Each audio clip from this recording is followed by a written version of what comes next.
ఇక పల్నాడు జిల్లాలో నాగార్జున సాగర్ కుడి కాలువ కట్టుకు గండి పడింది. కారంపూడి ఎస్కేప్ ఛానల్ దగ్గర కట్టకు అర్ధరాత్రి గండి పడినట్టు తెలుస్తోంది. పల్నాడు వీరుల ఉత్సవాల కోసం నాగులేటి వాగుకు నీరు విడుదల చేశారు. దీంతో తిర్నాళ్లలో ఏర్పాటు చేసిన దుకాణాల్లోకి నీరు చేరింది. వాగు ఉధృతంగా ప్రవహిస్తుండటంతో సమీప ప్రాంత ప్రజలు భయాందోళనకు గురవుతున్నారు. ఎవరో కావాలని వాగుకు గండి కొట్టినట్లు స్థానికులు అనుమానం వ్యక్తం చేస్తున్నారు.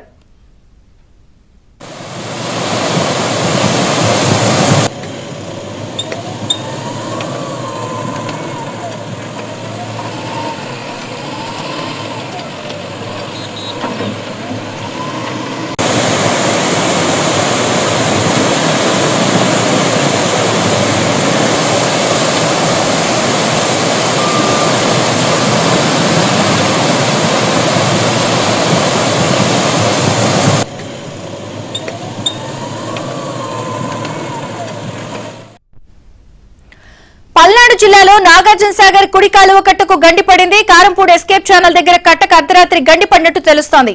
వివరాలు సాంబశివరావు అందిస్తారు. సాంబశివరావు. విజయ చంద్రిక, పల్నాడు జిల్లాలోని మాచర్ల నియోజకవర్గంలో సాగర్ కుడి కాలువకు గత అర్ధరాత్రి ఒక గండి పడింది.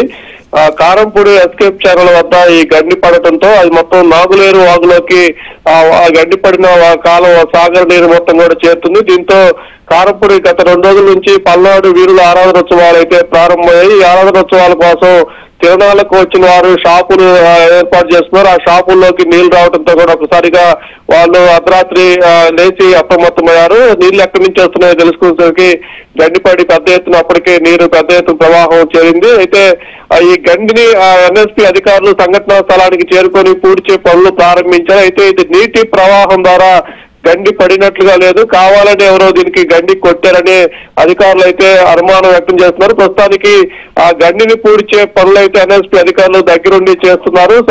కారంపూడి తిరణాలకు పెద్ద ఎత్తున గుంటూరు జిల్లాతో పాటు చుట్టుపక్కల జిల్లాల నుంచి కూడా వీరాచారవంతులు కూడా పెద్ద ఎత్తున తిరణాలకి హాజరవుతారు. ఈ నేపథ్యంలో అధికార యంత్రాంగం ఈ రోజు తెల్లవారుజాము నుంచి పూర్తి స్థాయిలో అప్రమత్తమై గండిని పూడ్చే పనులు అయితే నిమగ్నమైంది. Chandrika. Okay Sambasivarao, thank you.